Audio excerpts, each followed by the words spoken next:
भूक लागली? मिसळ खायची. कुठं जायचं मिसळ खायला? हिरवी मिसळ खायची. हिरवी मिसळ खायला?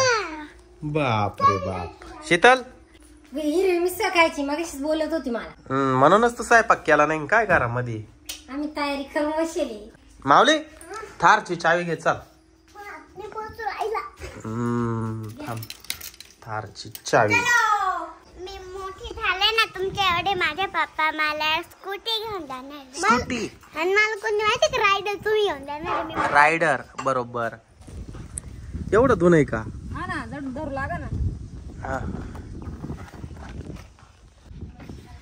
कोणी वाजवला हॉर्न?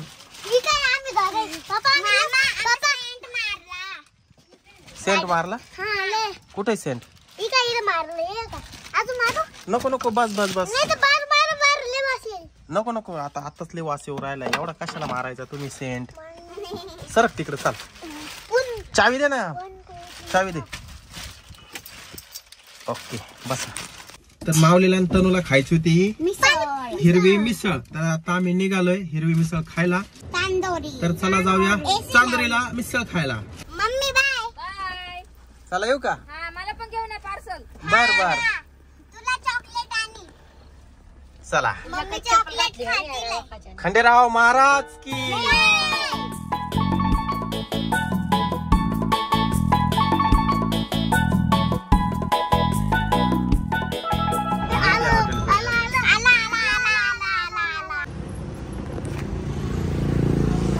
दरवाजाला त्यांना पाका आनंद झाला. पहिले हात धुवून घ्या या ठिकाणी. व्यवस्थित हात धुवा.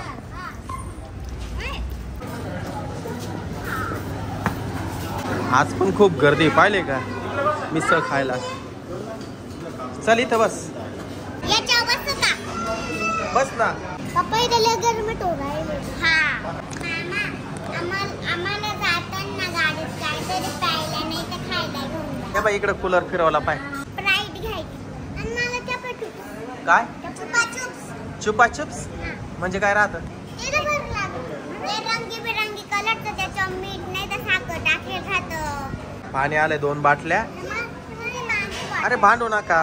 हे बघ पाणी पाय किती थंड आहे. माऊलीला गरम झालं होतं. कूलर समोर येऊन बसला इथं. मिसळ खायची का? तू डोक्यावर का घेतली? तर मित्रांनो आमच्यासाठी या काकाने आणल्या बघा 2-2 प्लेट मिसळच्या.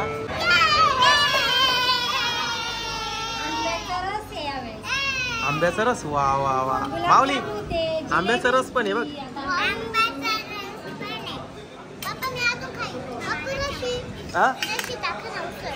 तर बघा मित्रांनो 2 पाव पापड आंब्याचा रस कांदा लिंबू इकडं दही आणि इकडं ही हिरवी मिसळ. आमरस आवडतो तुला? तर मित्रांनो या मिसळ पाव खायला. नको हे दोघांसाठी हे 2. हो आता एवढं पाव मिठाई घेतली आता चला घरी. मित्रांनो आत्ता आलोय आम्ही चौफुलीवर.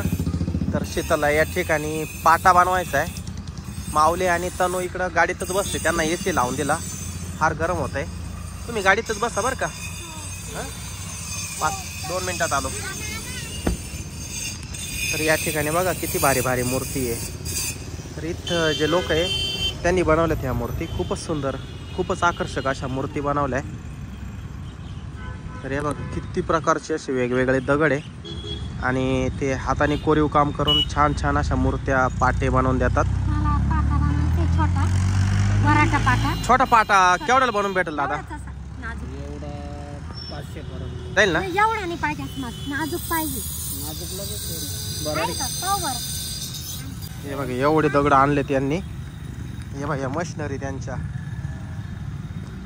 इकडं उन्हामुळं यांनी मस्त पाल बांधले वरून सावलीसाठी. बरड़गिया भी अपने पास छोटा वाला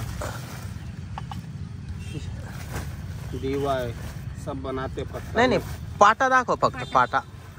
पाटा लगेच बना के देतात 15-20 मिनिट लगे. आता हे काय बनवलंय तुम्ही? खलबत्ते है, ये टोपी है. खलबत्ती केवढ्याला? दगडाचे 300-250 250-300 रुपयाला. इसमें मिर्चा अदरक भी हाँ। जो भी है सब तो बांट बोले सकते हैं. चटनी? खोपरा बिपरा. हे तुम्ही कुठले? आम्ही राजस्थान. हे काय? खलबत्ता हे पण मिरच्या काय पण शेंगदाणा. मिरच्या कुटायला, शेंगदाणे कुटायला. आपल्याला काय खरडा बिडा करायला लागतो. घ्यायचंय का मग? मग हाच हे घ्या. केवढ्याच आहे दादा? हे 300 रुपये. हाच घ्यावं का ना पाट्यापेक्षा हा? चांगला आहे. आपल्याला मिरची वाटायला येते. मग ये घे ना. है ना की नाही? हा. हे लोक या ठिकाणीच राहिला आहे. इकडे पाल टाकून या ठिकाणी यांचं काम चालतं. यांनी एवढे दगड आणून ठेवलेत आणि खूप अशा सुंदर सुंदर मूर्त्या बनवतात. अहो आपल्याकडे लाईट नाही राहत ना, हा. त्याच्यामुळे म्हणलं घेऊन टाकावं एखादा असं. हे लोक या ठिकाणी राहिला या झोपडीमध्ये. हे बघा हे त्यांचे कपडे. तर ते या ठिकाणी चूल मांडून स्वयंपाक बनवतात हे लोक. भैया तुम्हारा नाम क्या है? मेरा नाम राजमूर्तिकार. राजमूर्तिकार. मूर्तिकार. राजकुमार मूर्तिकार. अच्छा, ये आपकी लड़की क्या? हा लड़की. अच्छा अच्छा. तर चला मित्रांनो, आम्ही फायनली या बघा हे घेतलंय. याला काय म्हणतात ग? मुसळी खलबत्ता. मुसळी खलबत्ता. हे बघा किती छान तुम्हाला डिझाईन आहे. ठेचा करायसाठी घेतलाय स्पेशल. बर बर. ते छान ठेचलं जातं ना त्याच्यामध्ये ना झाडाचा पाला काहीतरी कुटायचे पहिले. पहिले का? त्याची राळ निघून जाणार पूर्ण. अच्छा. 5-6 दिवस कुटायचे, त्याच्यानंतर चालू करून घे. हा कुरुंदाचा आहे का? हा कुरुंदाचा हप्ता नाही का लगेच तुमच्याकडे? नाही म्हणजे काय? दगडाचं चांगलं का कुरुंदाचं चांगलं? ते पण चांगलं आहे. कुरुंदाचा छान असतो. आणि कुरुंदाचा वराटा पाटा केवढ्याला जातो घेतला तर? ते 700 रुपये का जातं. ते महाग आहे ना कुरुंदाचा. तर चला मित्रांनो, आम्ही निघतोय घरी आता.